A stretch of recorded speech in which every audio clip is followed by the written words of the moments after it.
Okay. CB.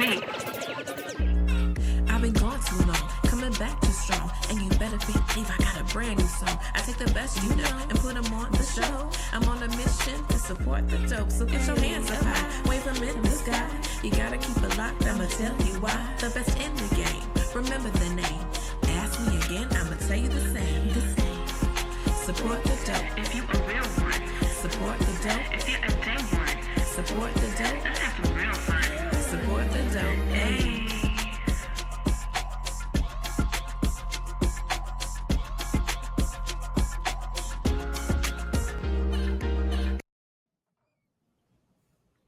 Everybody, it's your girl CB. It's another episode of Support the Dope Radio, and I'm back with another guest on that I'm really excited to have on the show. I've been waiting for the one-on-one, and we finally here. And I don't normally do this, but I'm actually going to read the actual bio because I don't want to miss anything. So I'm actually going to read this word for word so that we can get all of this covered in a limited time because he's a busy man. He's on a schedule. We want to respect his time. But bio says, I'm not going to say his name, but you can figure it out.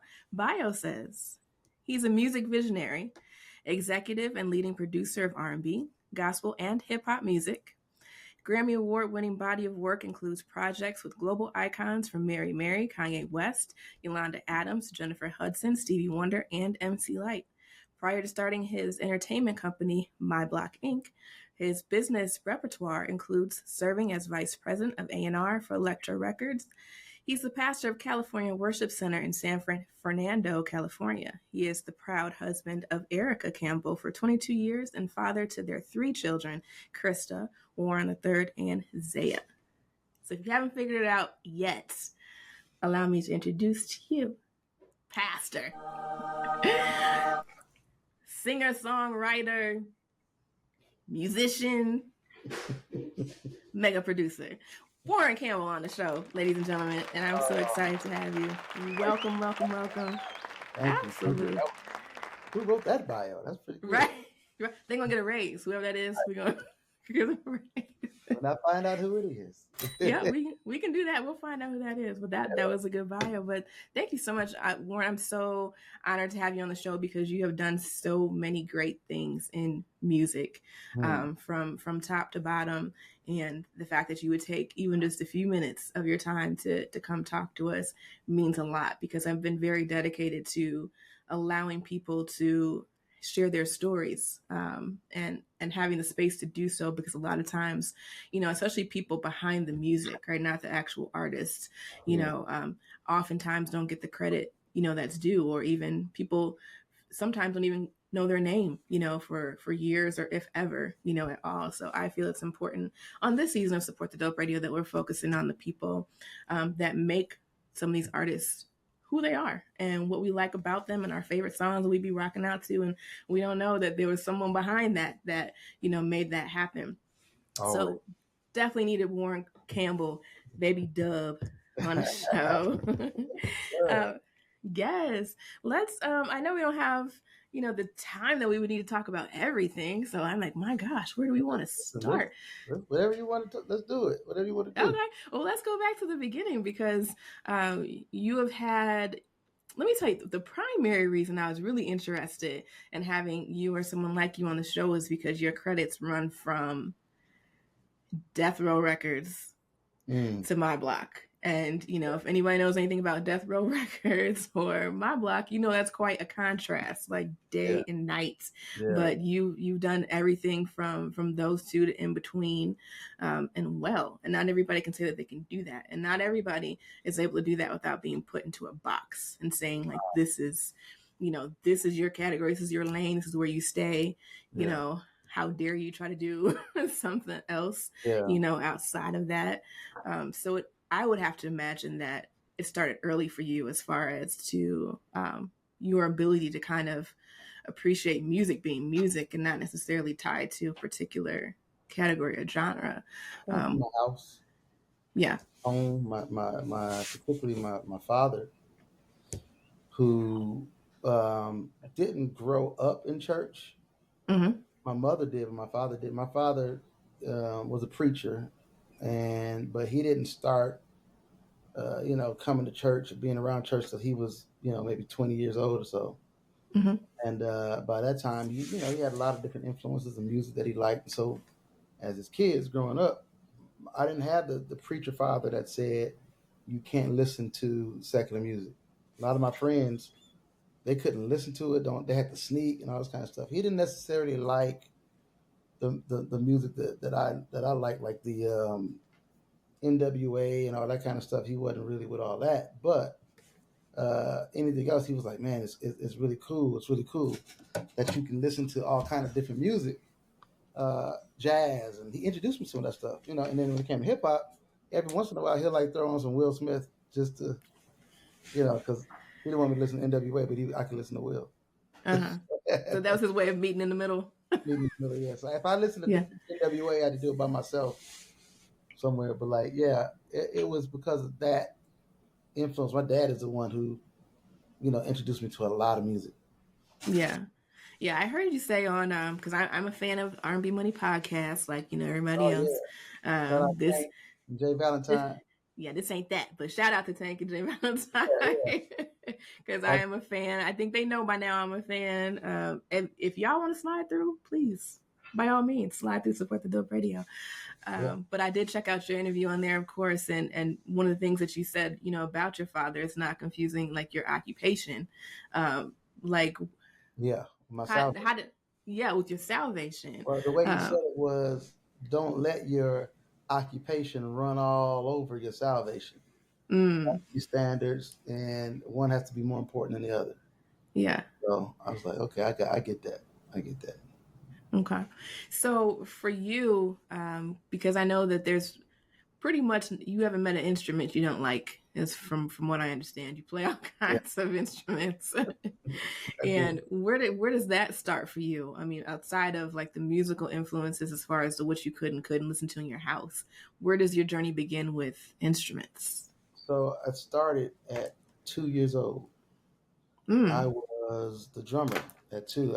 And my parents would give me little paper drum sets, little toy drum sets, and I'd tear them up because I was actually playing. And then I started playing the drums for my church at 3. Wow. And then for my 5th birthday, as a birthday present, my parents finally bought me an actual real drum set. So from the time I was 5 on, I was playing, I had little gigs. I played as a, 5, 6, 7 years old. I played at a church on Sunday nights, and I played at our church. By the time I was 6, actually somewhere 4 or 5, my father started playing the bass. He brought a bass guitar home, and then he bought another one. It was 2 bass guitars, and they were identical. They looked the same. They were different in electronic, but they kind of looked the same. And I told the babysitter, I wasn't supposed to touch the bass, by the way. It was like, don't touch that. It's very expensive. But while my parents were away, I would tell the babysitter, oh, that bass right there is my dad's. That one's mine. And I would plug it up and play it, and then, have it all put back together by the time my dad came home. Mm-hmm. And one day I was in my room playing. My dad came home, and I heard the babysitter say, you know what, little Warryn is getting good on that guitar. And my dad said, what guitar? She was like, his guitar. And she pointed. All I heard was, Warryn, get out here. Right. Oh, and I got it. It sounds like the Tito Jackson story almost. I didn't break anything. I wasn't supposed to touch it. And I was like, Dad, I can play it.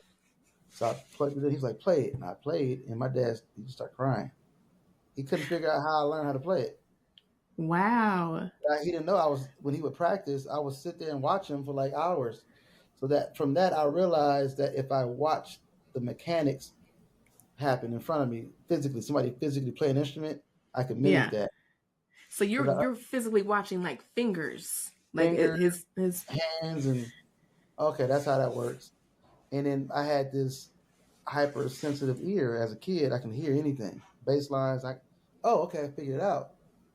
And so from there, I started playing keys at 9.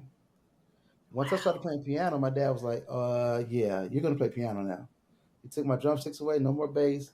He said, because if you learn how to play the piano, you master the how that works, then you can play any instrument from the bases of the piano. So I learned piano, but still to this day, if somebody asks me like what my instrument is, I'm gonna say I'm a bass player. Hmm. Although I think I play the piano the best out of all the instruments, in my mind, I'm always I'm a bass player. Yeah. That's the So one. That's the that I love. okay. That's your meat and potatoes of your musicianship. Yeah, that's Okay. like if somebody like says, "Oh, sit in with the band," I'm You're gonna probably pick not up a bass. gonna pick up the bass. Yeah. Even though I Interesting. would get on the piano and play whatever I want to, but I'm gonna I'm always want to play the bass first. Yeah. Yeah. Well, one thing I've always admired about musicians are the ones that can play by ear, because I was never taught to play by ear. I can only read Oh music. yeah. So I can't just go sit in on a jam session, or, hop in a cipher. I can't, none of that. I need like this sheet music, or I'm throwing everybody off because I Yeah. don't know what I'm doing. But how, going from instrument to instrument, how different is your skill set, do you feel, like, to be able to, play it, like play a bass and then put it down and go sit on the piano and just like switch gears? Like, it's Yeah. Well, what happened was after I got the piano, got my grasp on that and got kind of control of my instrument on the piano. From that, my dad was right. Anything I picked up, I could play. I see in my mind piano keys, even when I'm playing bass, when I'm playing wow. guitar. Mm-hmm. I see the piano some kind of way. No matter if I'm playing the horns, I play harmonica over here. I see the piano keys in my head, so I'm never lost. Yeah. I mean, I don't get caught up in the dynamics where the instrument is because there's only 12 notes Right. in the world. You know, it's just putting those different notes arranged for different ways, and different instruments have different ranges and different keys. You have B flat instruments, D flat instruments, E flat instruments. And you gotta you learn all those things, and you realize it's really based on these 12 notes for the last Mm-hmm. 600 years. And Right. That's so it. I take pride in understanding that and theory, and I do read, and just look, I'm writing now. Right. I Mm-hmm. sit down. I'm writing music, just to keep myself sharp. So I just Yeah. appreciate all things about instruments. So Mm-hmm. I to answer your question, I really don't differentiate. It's 12 notes. I just happen to have a different something in my hand. So in essence, I become the instrument. So I'm Ah. saying Mm-hmm. I just happen to have a guitar in my hand, or I happen to have a saxophone, or a harmonica, or a keyboard, or a bass, but it's really the 12 notes that I'm configuring different ways in my head, so I don't look at it like, oh, that's a different instrument. That's just another thing I can make some sound with, I can express myself with. Yeah.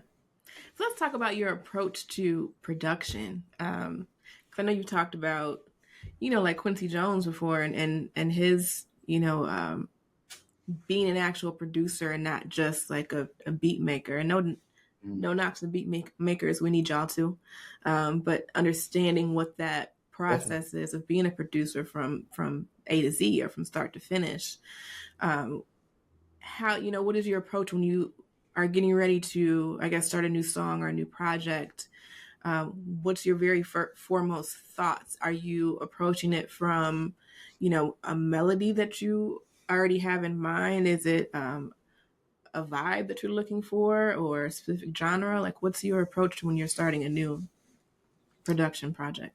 The answer to that question really depends on what the task is at hand, what the job is. So Mm-hmm. if I'm, say, for instance, working with an artist, particularly an artist that I haven't worked with before, it doesn't start with melodies or anything like that. It starts with the conversation. Okay. What do you like? Not even musically, like, who are you, kind of thing. You know what I mean? Mm-hmm. And we'll get to music in an hour or so after we have this conversation. But if there's a particular sound people are going for, some people come in and say, I want a song like this, and they'll play me something. I say, okay. And I'll figure out, why do you want it to sound like that? Do you want me to copy this? Or do you want to get the feeling that this gives you? So because I can give you this feeling Mm-hmm. without copying this, and I'd rather do that. Yeah. So from that, I'll say, okay, normally that's either in rhythm or in melody, or it could be something lyrically that said that shocks them, that makes them feel like, you know. So it depends on what it is. Sometimes I'm going for a phrase. So I Mm-hmm. sit there and think of a phrase. What can we say without any lyric, without any melody or beat? Just like, oh, I want to say this phrase. Ba ba da ba da. Yeah, yeah, yeah, yeah. Da da da ba da. And then I'll put that down to a click track, and I'll start recording around. I'll hear the bass line, drums, and, you know. Or sometimes I have a drum beat in my head all day. In my head, it's all I hear. I mean, no matter what conversation I have, what I hear, whatever it is, right? I got to get home, and I go straight and do that, and then go around it. Sometimes it's a bass line, sometimes it's some chords or melody I hear. So it always depends on what it is, you know. And Mm-hmm. it really is different every day. The other day, I don't drink soda at all very often, and I kept ordering this food from this Mexican restaurant, and they would send these bottles of what we call Mexican Coke, because it's Okay. different than American Coke. American Coke has high fructose corn syrup in it. The Mexican Right. Coke does not. It's just cane sugar. And so Hmm. I drunk 3 of them, right? And I kept them I had them in my bedroom. I put a little water in both of them on all 3 of the things. I was blowing into the bottles. That was hitting the bottles. Oh, they have different tones. Huh. And so I just started this idea with those the other day, you know, just playing with whatever that was and built this whole thing around it. So it could be anything. Yeah. It could be That's what's anything. up. Yeah. So I heard you say when it comes to songwriting for you that God writes it. Mm-hmm. Um, let me reverse. Let me go back to the production first, because there really isn't a sound like a Warryn Campbell sound. There's There, not like songs that come on, I can't be like, that's yeah. Warryn Campbell. Or, you know, you don't have like a producer tag that comes on, you know, at the beginning, you know, where everyone knows it's not. But what I do notice is the feel that Warryn Campbell songs give. Yeah. Because they're always songs that make me feel good. Hmm. Even if we go to like a Kanye West Jail, Oh yeah. going to jail isn't a good feeling, right? Like No. content wise, but the feel the song gives is it gets you hype. It gets you Yeah. like kind of like a ready for anything type, like let's go, we about to do whatever this is. You know, Yeah. we're here now, so we're gonna do it. Where does that come from? Because beyond having a sound like some production teams have or some producers have, getting to a place where you just constantly put out something that just makes people feel a certain kind of way. Where does that come from? It comes from me being a cat. You ever try to put a cat in a box? Hmm. He is not gonna let you get him in that box. That cat is gonna go. He's gonna tear you up. Right. He's not gonna let you get it. And all the genres of music I love, playing all the different instruments. I think all that has been the trajectory, or been the catalyst for how I am as an artist. You know, Mm-hmm. I'll this week it's all samples and chopping up joints and hip hop. The next week I'm just doing nothing but classical pieces. Next week I'm composing jazz stuff. You know, then I'm composing some choir stuff. Then I'm doing some R&B straight. Then I'm doing some West Coast hip hop or some East Coast. Then I'm doing some trap music. It's all, and I want to do everything. I told my publicist years ago, 20 years ago, she said, "Who do you want to be like known as?" I said, "I want to be known as the most prolific producer, which I can go into any genre and work." This is why when I was at Elektra Records as a vice president of A&R, I did not take a black title. I Yeah. wasn't the vice president of urban, which means I got to sit in the room when they were making the Stained and the Metallica albums, and they were signing Jason Mraz, and I'm at the club when we go see Jet perform because we're thinking about signing them. that kind of thing. I wanted to be involved in all of it because clearly music is music to me, So while I may not have a sound like, when you hear Timbaland come on, that's Timbaland, you know it. You Right. know it's Pharrell, you know it's Dre, you know it's Rodney Jerkins, Yep. My thing is I'm a tailor. It's different. I'm a tailor. Mm. I'm going to tailor make this music to you. And when we get done with it, I'm going to break the mold. It's only for you, which makes it special because now, if you want that sound again, you got to come back to me Right. because I made it for you, and can't nobody else do this. Yeah. That's how I always thought. So, while people keep asking me for years, can you give us another Shackles? No, I can't. Right. A lot of times I say it this way. I'm like, I didn't write that song. God wrote that song. I just took dictation. It was a download. It was just, it wasn't, I can't do another He Is for you because that's a download. Like God gave me that for Brandy. I can't recreate that on anybody else. Yeah. But I'm a tailor. So I can tailor something for you that's going to be just as dope. It's going to feel just as great. And it'll be yours. And that's kind of what it is for me. I'm just, if there's anything about my sound that's familiar, is probably quality. I'm going to make sure that whatever I'm doing is of the highest quality, even if I'm trying to get something that's more lo-fi and dirty sounding, it's going to be the best dirty sound. You know what I mean? Yeah. Right. Yeah, that's. I think that's more. But in terms of like pigeonholing and jumping around the genre, that's my thing. I will blend 17 genres if I can in one song. If you just listen to Mary Mary albums, all of those things are all over the place. That's true. All kind of stuff, But yeah, that's true. That's just kind of who I am. Okay. Yeah, and it's funny. I made the connection listening to you. So I don't know if you remember, but back in 2020, we had that discussion panel called Blackout Urban. Yeah. And it was about, the use of the word urban in the music industry, and in the direction we thought that it might be going, and if it was going to be beneficial to remove that word altogether. And you agreed to do the panel, and when I asked, I didn't know if you were going to really do the panel. I was just shooting my shot. I was like, well, we need to have one. Let's just see. Let's just try. And you agreed to do it. And I was just like, hey, okay, well, I'm definitely not going to, go backwards now. He said he's going to do it, but I never did quite, until the discussion itself, realize how important that was to you. And I heard you make a reference to Quincy being the same way, when it came That's to where that. I got the idea from. Reading his bio that when he went to Mercury, he was like, he didn't do black titles. That's why, one of his biggest hits is Leslie Gore, It's My Party. Huh. People don't know Quincy Jones did It's My Party and I Can Cry If I Want to. They was like, that's Quincy Jones. Yeah. That's crazy. Black title, he'd never be able to touch that. Yeah. I didn't know that either. Yeah. News to me. Yeah. Shout out to Quincy Jones. Shout out. Living legend. Yeah. I feel like people that really know, always credit Quincy Jones.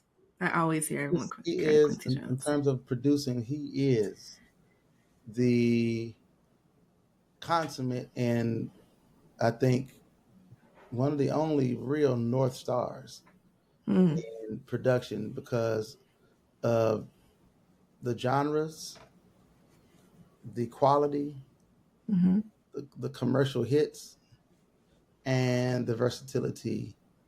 Bar none, from jazz to classical. He's done some hip hop a little bit with Back on the Block. He's dabbled in that. Film scoring, some of the coldest film scores you ever want to hear, from The Pawnbroker to The Heat of the Night to The Wiz, you know what I mean? To Color Purple. It's all Quincy. Right. That's his scoring. He sits down with his paper and says, okay, here, everybody play that. To understand and learn how to write music for an orchestra from piccolos down to double basses, it's not easy. It takes a genius mind to do that, and somebody who's very, very disciplined to do something like that. And he studied for years and years. I mean, I did my own study. I studied a lot to learn how to do this, and I'm nowhere near good like that. I'm okay. You know, but at that element of arranging and stuff like that, I'm okay at it. I gotcha. But this guy, he's the North Star. So I think in everybody who aspires to do music, I say this all the time, everybody's music in their head sounds amazing. Right. Oh, it's a masterpiece in your head. Right. But everybody's not skilled in making what's in your head come out of the speakers the way you hear it. You know what I mean? And that takes the skill of a Quincy Jones. It's funny, over my shoulder, if you can see, there's a picture of me talking to Quincy Jones right behind me. Yeah. Yeah. That's what's up. I'll meet him one day. He's on my list. Oh yeah. I don't know him well. I just happened to catch him one day at after a party. We sat there and talked for 2 hours. Wow. And somebody took a picture of it and gave it to me. Yeah. That's dope.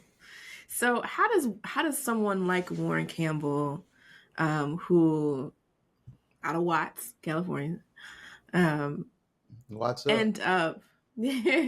end up at a label like Death Row, but never really gets lost in like the Death Row culture that at least that we know it to be. I mean, of course, I'm sure there's a lot that went on that people on the outside didn't know, and then there's probably some misconceptions too. Some stuff we think it was the way it was and it wasn't. Tons of misconceptions about Death Row.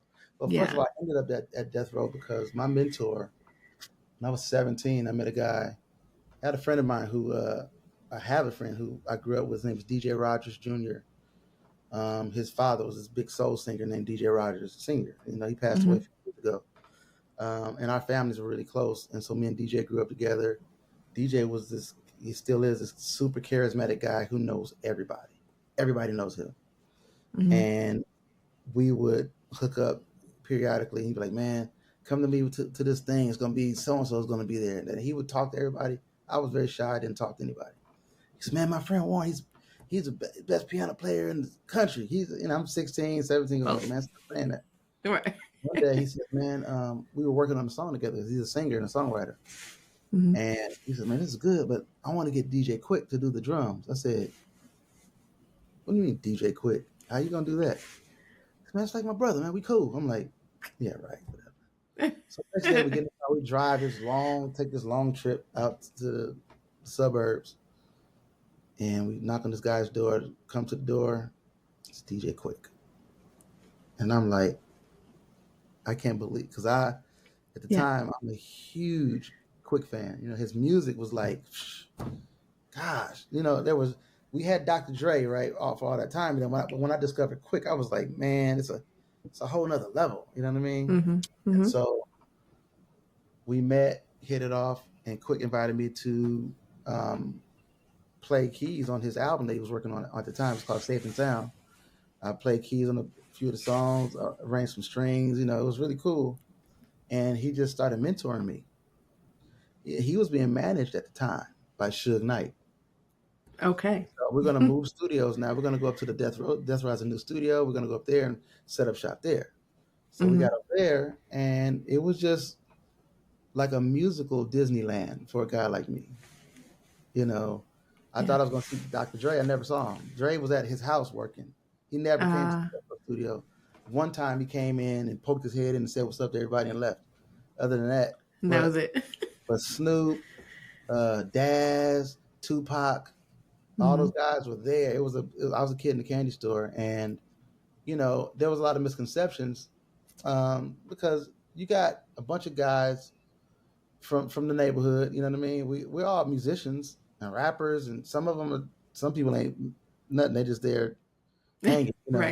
Right. But it was a bunch of young guys off the block. And, you know, if you ever hung on any ghetto, any hood, and you see a bunch of guys outside playing around, there's a lot of horse playing football, slap boxing, and, you know, we just wild guys. So if you're on the outside coming in and watching that, if you didn't understand the culture, you would think it was a hostile environment, but it was not at all, not to me. You know, we played games. Like I told somebody about this. We had this thing called the sleeper hold game, where there's a long hallway between the studios, 2 studios. Somebody walking in that hallway, somebody might jump out of the bathroom or out of the closet and put you in a sleeper hold. And then they would take out a Polaroid camera and take pictures of you and put them up all over the studio. So when you woke up, you would just pictures of you knocked out, like, you know. Nope. Drooling. Yeah, so, and it was funny. It was really funny to us, like, you know. Right. And so I remember there was a guy who was following Suge Knight. I think it was a Rolling Stone interview or a Billboard interview, something like that.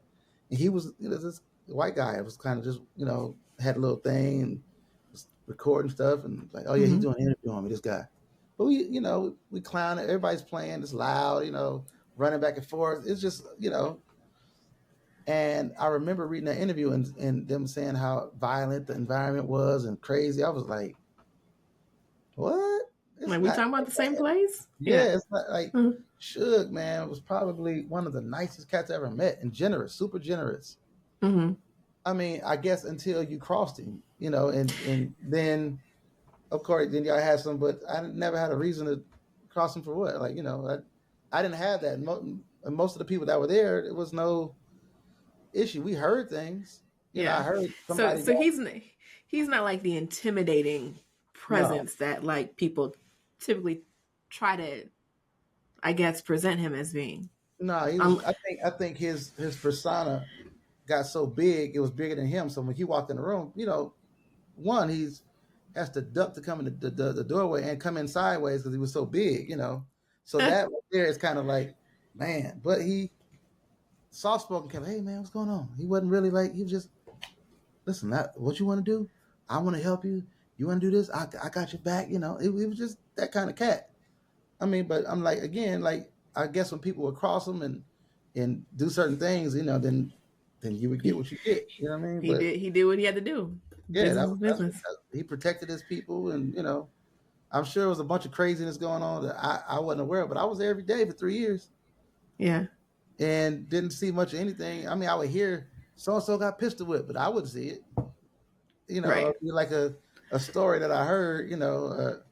Other than that, it was a lot of young kids clowning around, man. But it was so much fun. It was like we would do a song on Friday, and by that next Wednesday, it would be in heavy rotation all over the country. That's how powerful Death Row was. Right. And so what your time there, did you ever kind of see for yourself a My Block, like in your future? Like you did? Yeah. A lot of my lessons, which is, you know, in terms of business stuff, I learned a lot what not to do. Mm-hmm. You know, because although there was a big crew, sometimes some people, you know, took that a little too far and they should have been checked. And so you go certain places and some guys in the crew were wild and acting crazy, but it wasn't the main principal guys. They was like, hey man, y'all chill. So just controlling how many people come with you, how many, you know, okay, so-and-so can't come. That he got to stay home because he's too rowdy, or, you know, that kind of thing. But then also just the family vibe. That's why I call it the My Block family. You know what I mean? Yeah. And I don't sign anybody who I don't consider as somebody who can be a part of this family, who would get along with other people. You know what I mean? Other people in the family. And you know, that's the reason why we do shows together a lot. Right. You know, because I want to present that. You know, Death Row did a good job of doing that. So did Bad Boy. So did So Def. Mm-hmm. You know, but it all stems from the godfather of that thing, which is Motown and Berry Gordy. It was the Motown family. You know what I mean? Right, right. So that's where we get that from. So how do you transition, like when you leave somewhere like Death Row, and you make the transition into something like a Shackles? How do you make that transition? Or I guess my question is, did you experience any kind of like backlash as far as to, okay, but he was just with Suge and him, you know, and now you're talking about God. I did. What was that like for you? Before I got to Shackles and Mary Mary, I was trying to send records to. I wanted to do some gospel, so I sent stuff to Yolanda Adams' label at the time. Before she was at Elektra, I sent stuff to Fred Hammond's label, and it was like, yeah, he's the Death Row guy. Like, we don't know about that. Mm-hmm. And so I tried on several occasions, and then when I got with Elektra, then Yolanda came on, and they, you know, made me hear A&R. And then also Karen Clark's A&R. So the Heavens Are Telling album with Karen Clark, that's I A&R that project. Ah, and a couple other ones. But like, yeah, it took a minute. You know what I mean? So what I did was I said, well, I just do my own gospel thing. You know what I mean? So I did that. I signed Mary Mary, and it went well. And then people start calling me for gospel after that. But before that, it was like, we don't know about that guy. That's like he does secular. And yeah, I mean, to their defense, you're talking about a young guy who's never done a gospel project before. My first gospel project I ever did was Mary Mary. yeah. So, I can understand. And I heard you say like you didn't really necessarily know how to make a gospel quote unquote Yeah, song. not a So how? not an album. Like I never worked with choirs Yeah. before, so I just did what I do. And then I said, you know what? I'll do what I do musically. And in my opinion, gospel was the message in the lyric, not necessarily the music. So I was at the time starting Mary Mary, I was fresh off of working on Dru Hill, the second Dru Mm, Hill album. We did How Deep Is Your mm, Love, and that album sold 2 million records. And I was fresh off of that. I said, I'm going to do what I was doing with Dru Hill and a couple other things I was doing. I'll just do that on this. And, mm. because I'm not going to try to change what I do and all of a sudden make churchy sounding music. Because I know Right. I'm a fail doing that. I'm just going to do what I do me. And I'm from South Central LA. They're from Inglewood. It's like we combine two big hoods and put them together, because that's the way they were too. It wasn't like we were trying to make this, Hmm. urban sounding, hip hop tinged music. It was just what naturally What you knew. came out of us. Yeah, it was very, Yeah. very natural and easy. That's why you can, that is where the consistency of their music comes from, because it's not like we're trying to do this. Is what we do. As our chemistry was that. Right. Like Right. if we get together tomorrow, it's gonna be that. Hmm. So I know that you are kind of on a schedule. I want to be respectful of your time. But if you have a few minutes or so, what is the I'm future pretty of? good. Okay, good. What does the future look like for Warryn Campbell? Um, I guess since now that I know we have a little more time, I want to ask, um, who is it that you've seen that you haven't worked with yet that you feel like you still want to work with? Because you seem to be like an open book as far as the genre or type of song or artist. Like, is there anyone out there that you feel like you haven't worked with yet that's on your Yeah, radar? it's a few people but um, I'm not into working on somebody's project to do a song or two. That's Okay. not necessarily like so, the reason why you don't see me on a lot of things that you would think like, oh, one would be on a Mary J album or a Beyonce album. I'm like, yeah, I'm not really into doing one song. Like, Yeah. come to me when you say, okay, let's do an album together. You want the body of work. Yeah, because I know Yeah. that I can rock. Doing one song on you is not going to satisfy my appetite. It's cool. It's a check. Whatever it is. I don't care about that. Like, I'm good. I want to make a statement. Like, if I get an Hmm. opportunity to do an entire album on a Mary J, do you know that thing is going to be ah, I'm here a, for it. a whole album, Warren and I don't know, Usher. Hmm. It's just us together. Yeah. I would, Crazy. yeah, I would kill that. But sometimes you have to create those opportunities for yourself. So that's why my block, has been sustaining me, because I get to do that on my artists. Like I can do that on Lena Burt Miles, Hmm. or I can do that on Mary Mary, or whoever else we have, the Walls group. Yeah. I can do I can get that off, you know what I mean?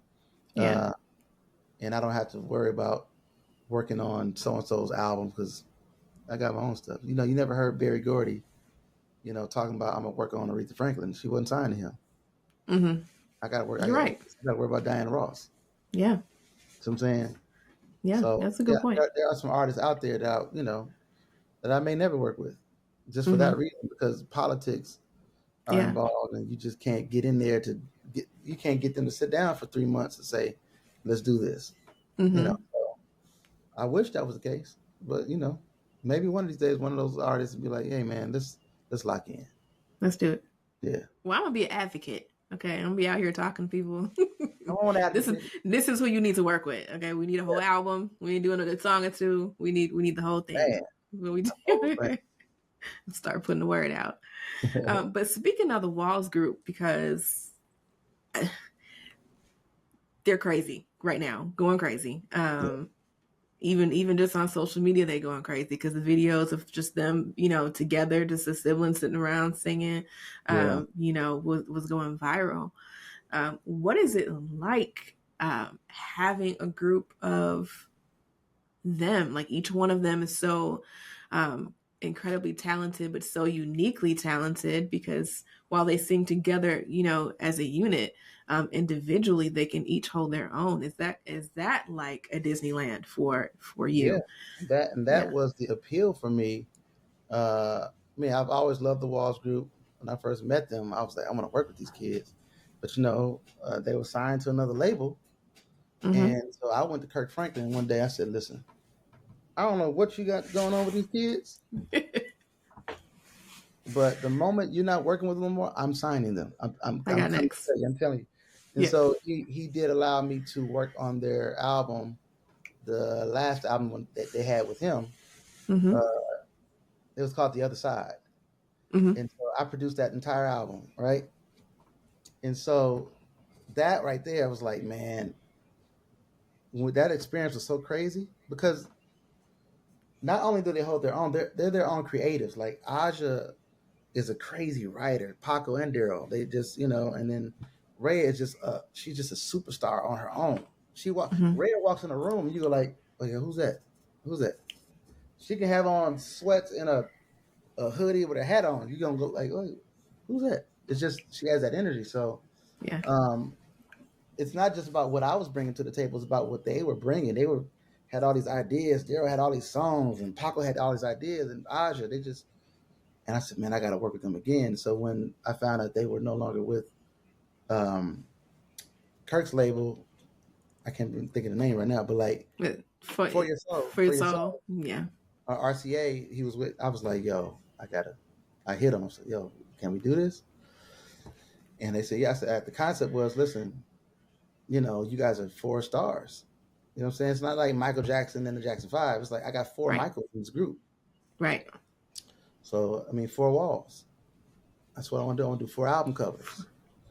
I want to try to do songs, we're going to do Walls group songs, but everybody going to have their own individual songs. And, we started working on the album without doing that. Then Rhea came. She was like, are we still going to do our individual songs? So I want to do Agnes Day. I was like, okay. And she sung that song, and that kicked it off with everybody doing their own. Because I kind of had forgot about it. We just started working. We had all the songs we had worked on. And when she did that song, I was like, whoa. And that kicked it off. And then here come Aja. Aja came with the song, I Will. I was like, oh, my God. Then Paco came with a song called I Get Money. That's crazy that we ended up not using. So it's still on the, Paco is a problem. He's a beast. And this song, here, I ended up not using it because it was taking too long to get the sample cleared. So we did another song. And then I forgot after a while, so Paco's song got done. I have Rhea, I have Aja, and we're finishing up stuff. And I'm like, wait a minute, Daryl, you ain't did a song yet. I was like, what you gonna do? He was like, oh, I think I'm gonna do Human Nature. I was like, Human Nature, like Michael Jackson? He was like, yeah. He was like, I covered it one time before, but I want to do it again. So, and he did that. So Eric Dawkins was there with me. They were working on vocals on another song. So I put the headphones on. We're in Houston working, and I just started making the Human Nature track. By the time that particular song they were working on, I said, okay, boom, here you go. Here's Human Nature. And they was like, you finished? I'm like, yeah, I'm finished. Played on the track. I said, oh, this is it. Let's go. Daryl went in there and knocked it out. And it came out really great. Yeah. Working with them has got to be a dream. And it seems like they love doing what they do together. You know how you see those groups that come on and you can kind of tell there's some tension there or some jealousy there, or, there's that one person that can't wait to break out on their own, I don't really see that with them. They definitely have their own individual things that they want to do and goals, individual goals. But I Yeah, think even if siblings argue, siblings have disagreements, siblings do that. But when they get on of stage, course. I think all that melts away as soon as they hear each other singing together. It's like, Mm-hmm. oh, same thing. It's no different than when I've been doing Mary for 20 years, almost 25 years. Yeah. And it happens where there's tension, they argue, but as soon as they get on that stage and they sing together, I've seen them have a big argument right before a show, get on stage, and by the time they get to Can't Give Up Now, they stop the show and hug and cry and say and Oh, apologize, and then keep going and keep going. I've ah, seen them do that at least 20 times over the years. yeah, Yeah, I mean, so it happens, but yeah. it's something about that sibling, sound. Like you realize that this guy has a part of my voice in his throat too. Right. You That's know a what I good way mean? to look at it. There's a bond that's unbreakable there. Yeah. So what is it like for you? I know people say not to work with family or, not to go into business with family. And then especially, when it comes to husband and wife, Mm. how is it for you working with Erica with Mary, yes, but even specifically like on Erica's solo projects, how's that dynamic, for you guys working on things together like that? I just think for us, we're so used to it by now. It's not necessarily because people ask us that all the time. Husband and wife, but we both love music. Mm-hmm. I love producing. She loves singing. So it's not a clash because I'm not trying to do what she does. Right. She's not trying to do what I do. Mm-hmm. And we started doing this before we were married.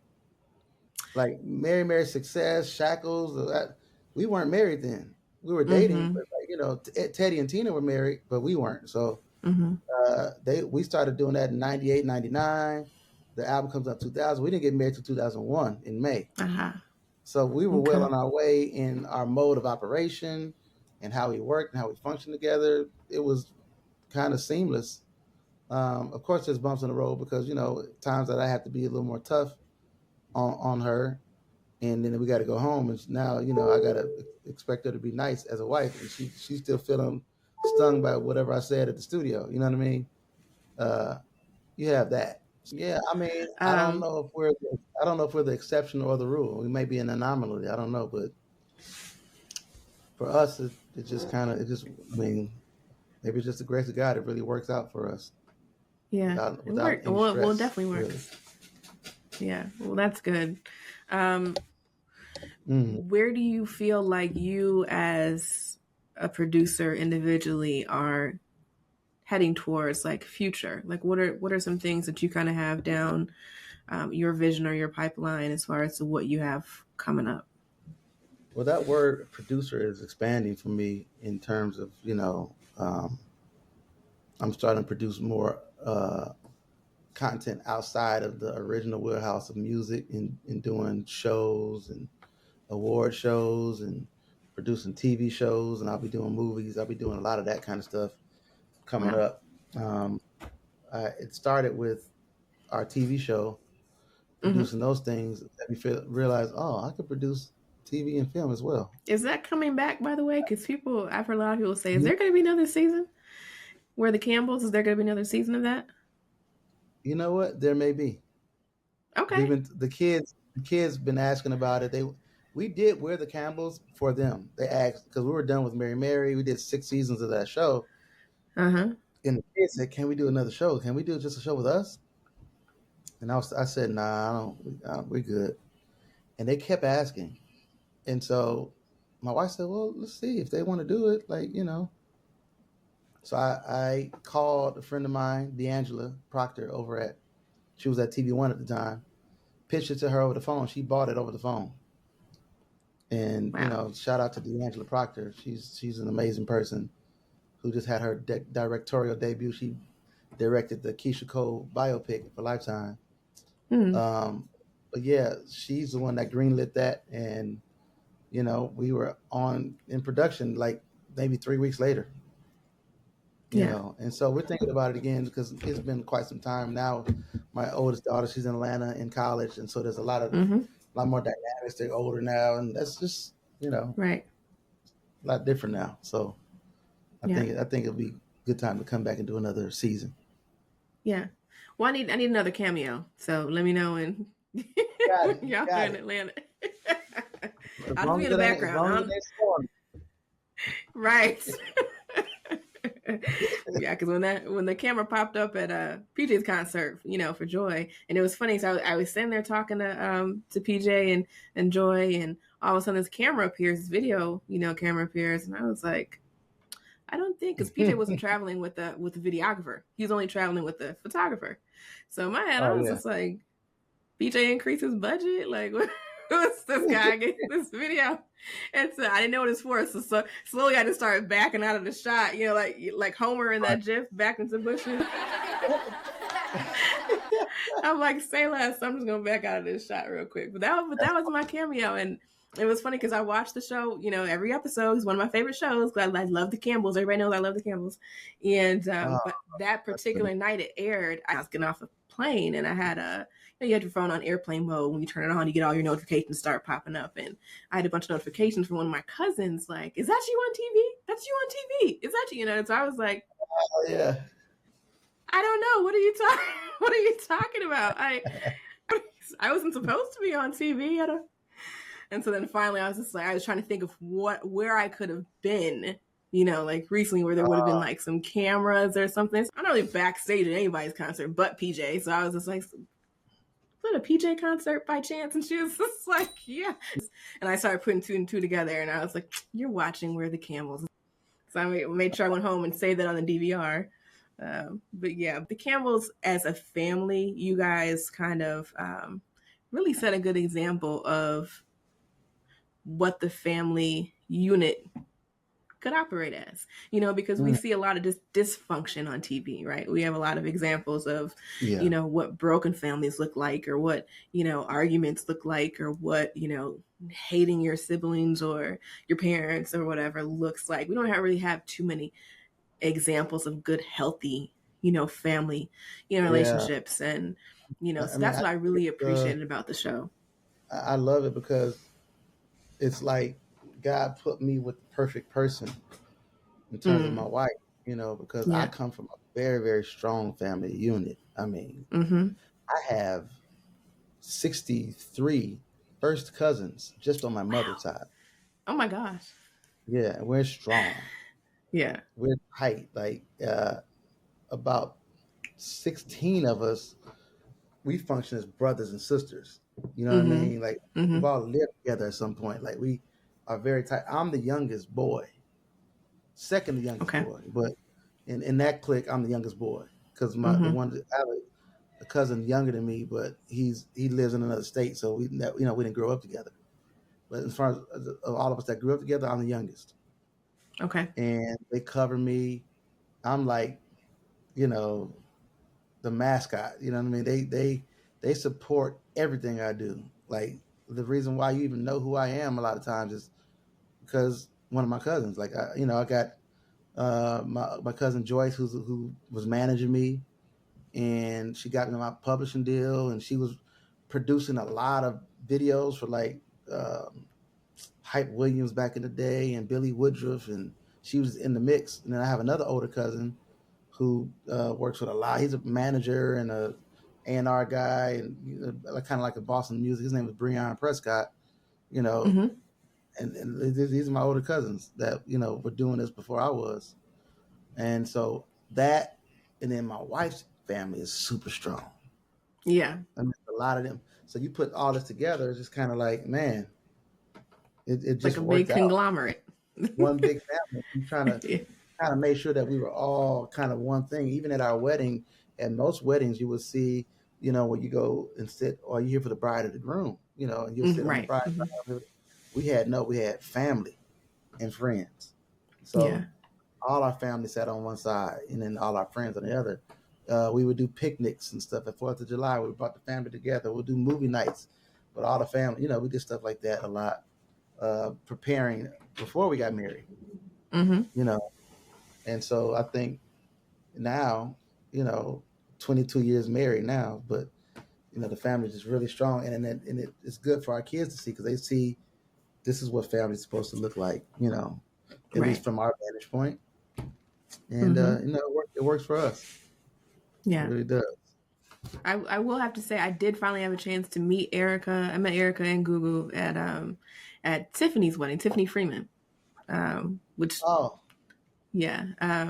And so they were just as gracious and nice and sweet and as you yeah. like see them on TV. Like they were like that in part. I was like, they really are Oh, nice. it don't get no more real than them Atkins girl. They are who Yeah. they are. They're not putting no airs for nobody. When you see them today, they're like that wherever they go, Yeah. and that's what I really appreciate about my family. Mm-hmm. So, Sincere. so when you talk about the producer title expanding for you, you mentioned like some movies. So you have some in the pipeline that you're working on, or is that just something that you? Oh, oh yeah, no, we got some things we're working on. Okay. Can't mention by Yeah, name, but I there's a bunch gotcha. of stuff we have coming up, and then we're going to be producing live shows and tours and award shows. I was able to produce my bishop and my mentor, Bishop Kenneth C. Omer, retired this year, and he asked me to produce his retirement celebration, Mm-hmm. and so I decided to do it like a award show. So we Okay. had I had MC Light doing the voiceovers. We Yeah. had presenters, LL Cool J and Don Lewis, and we Mm-hmm. had people coming in and sending videos in, and people from TD Jakes to Joel Osteen, and performances Wow. by Israel, Kirk Franklin, Mary, BB and Erica Campbell hosted it the whole night. It was Todd Delaney, Beverly Crawford, My invitation Cassie got lost in the Taylor. mail. I know. Okay. I was not It's in fine. charge of It's the fine. guest list. I was in charge of the guest list, but there was 5,000 people there, Ooh, 3,000 online. It was great. that's a big event.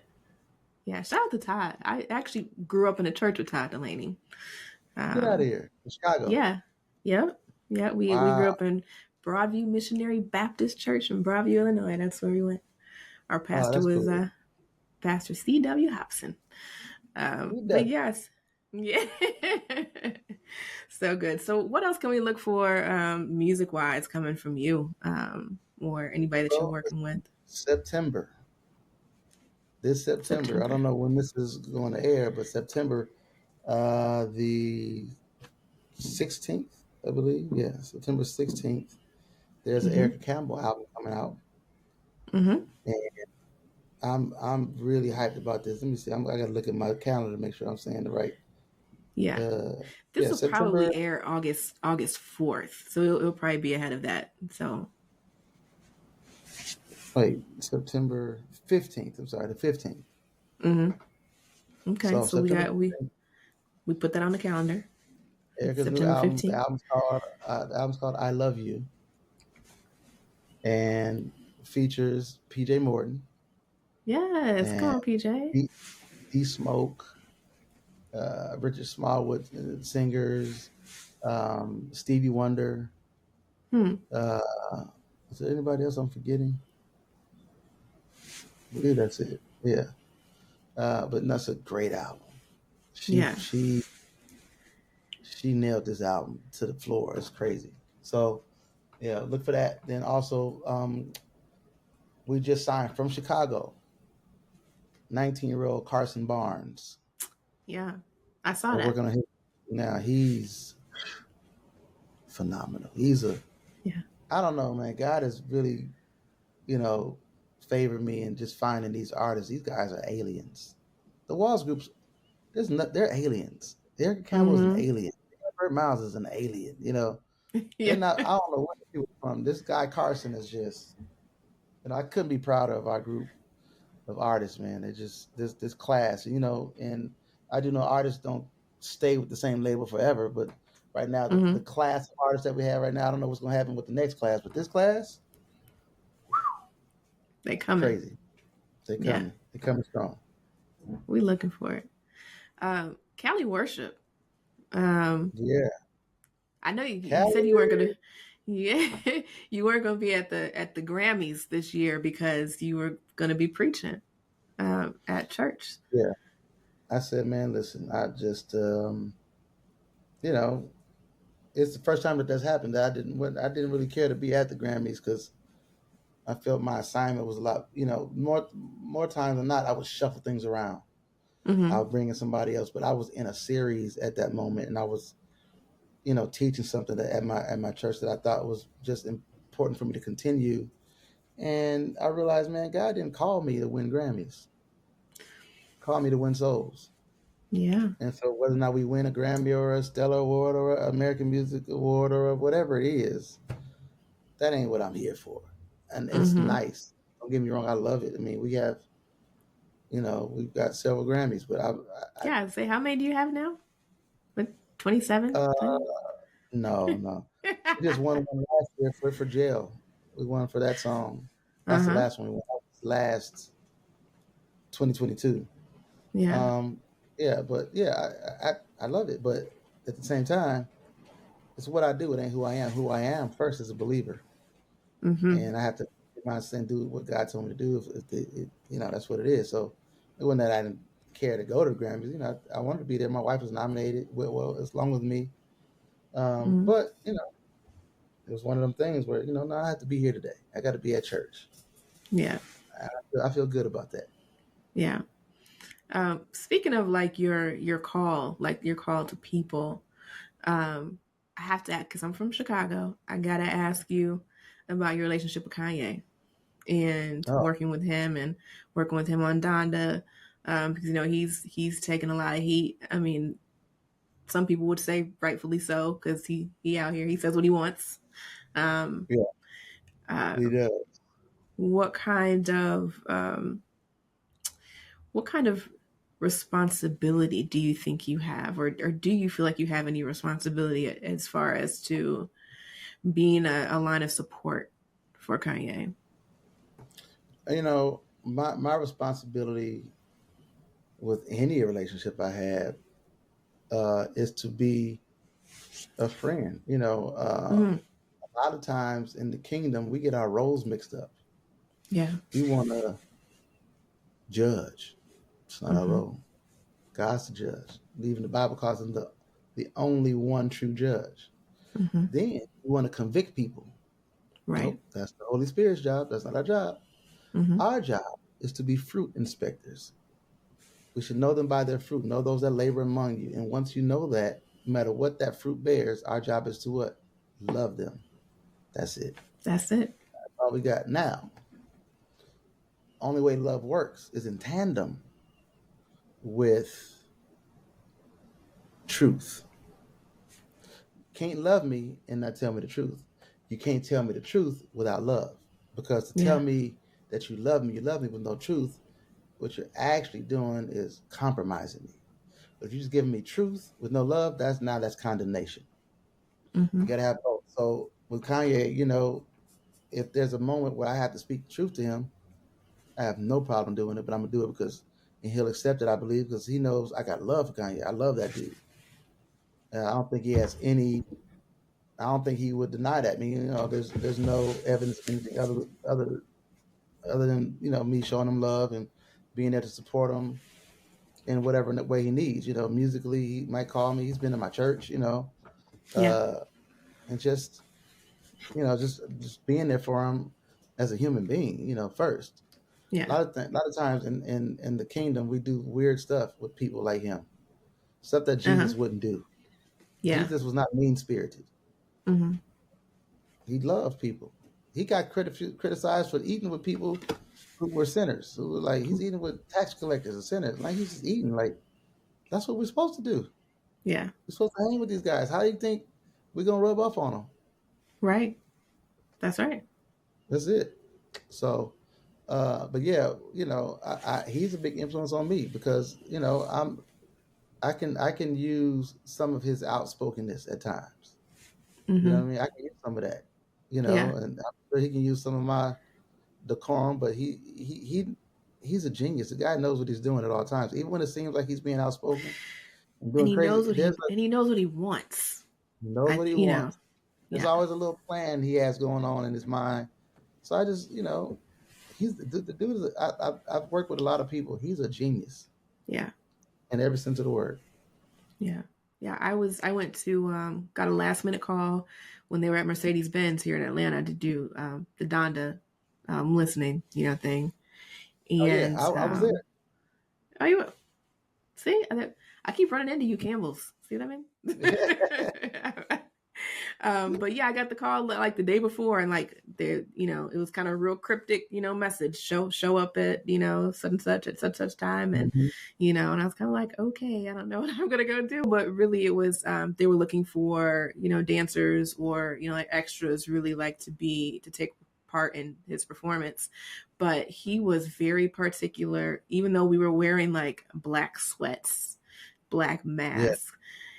He was very particular about what he wanted to, up until the time when we were getting ready to enter the stadium. Like, cause we were there for some hours ahead of time, kind of like to run through how they wanted everything to go through. We were there pretty much all day long. They just had us in the building in the conference center next door. And when it was time, they had us walk over to Mercedes-Benz, and we were standing outside Mercedes-Benz for a while before they let us in. Then they let us in, and we stood outside in the hallway area for a while. But that entire time, from the time we got to Mercedes-Benz to the time we were entering the stadium, they had people, with phones, talking to Kanye. And Kanye, he's like, no, have them take off those masks, put on these masks. So we're switching things in the last minute. He's like, no, tell them to pull. They're like, we got to take a picture for Kanye and send this to Kanye and see if this is what he wants. And they would send him pictures, and they would come back and they would say, no, Kanye said, take that off, put this on. So we, to us, we're kind of like, okay, this is getting kind of crazy, but I have to, say that that's attributed to him. He really just can stick to what he wants. What he wants is what he wants. Listen, and I went down there and never saw him.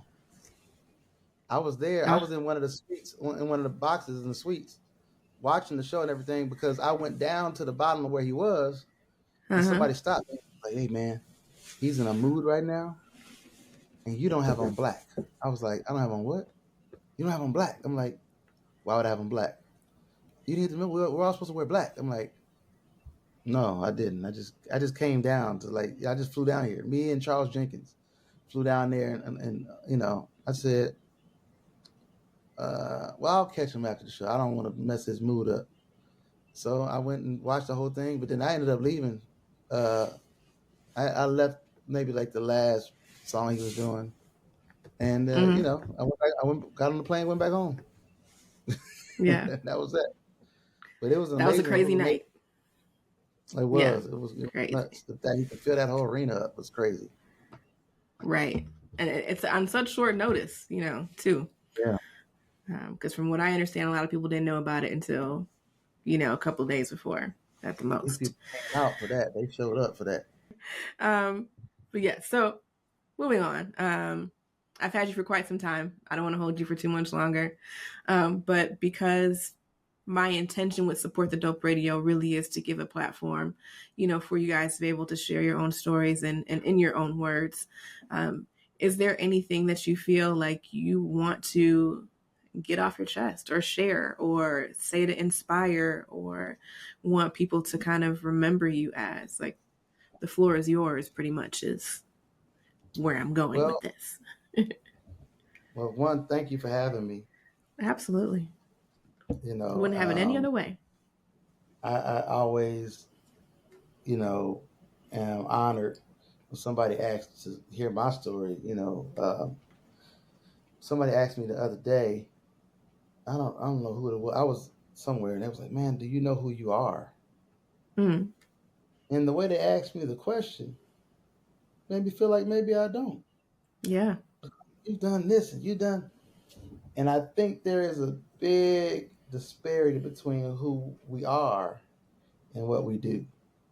Yes. And I think a lot of times we get caught up in what we do and we merge it with who we are. And I think that's where we get messed up a lot. So I like to tell creatives, man, we are creative, but you need to have something about yourself that I don't take myself that seriously. You know what I mean? Like, I don't walk around and say, I'm the legend, I'm a genius. I don't. Yeah. I hang around Steve Wonder a lot. Yeah. He does not like people calling him genius and legend. Really? Like, get out of here. because it Yeah. sounds like you're dead already. People talk that way, But it Yeah. also keeps him humble. He's like I'm a musician. And he did what he did in 1975 and 76, writing songs, singing, making these incredible. He's doing it right now. Mm-hmm. Like he never stopped. Like you don't know whether Stevie wrote this song yesterday or in 1979. Like it's that good still. Yeah. Uh-huh. And I think part of it is because he never loses himself in what he does. He knows who he is. And so I would tell any creative, like, man, never lose who you are in what you do. Like who you are is, especially if you're raised up in a home where your parents gave you your identity. Who are you? That's who you are. Don't let what you do change you. You know what I mean? Because whatever you do, more than likely, you won't do it forever. But who you are, you have to be that person for the rest of your life. So, That's be good. consistent with who you are, because what you do may change. Yeah. That's what's up. That's all I have to say about that. That's well, that's some good stuff to say. We'll take that. Yeah.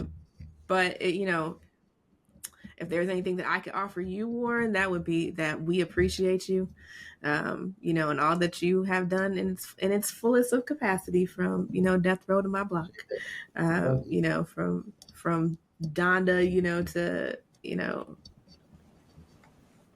The Heavens Are Telling, and Oh, wow. that's that low key. That's my favorite of her albums, actually. Oh, wow. That's Yeah. cool. Yeah, I used to play that Thank all you. the time. Absolutely. But whatever I can do to support, I know I tell people, I'm like, I just have this little corner of the universe that's, mine, or this little small space on the internet for my podcast. You got influence over there. You got influence. Yeah. So whatever I can do to, support, beyond the podcast, please let me know. Absolutely. Just, Thank you for having me, Carla. Absolutely.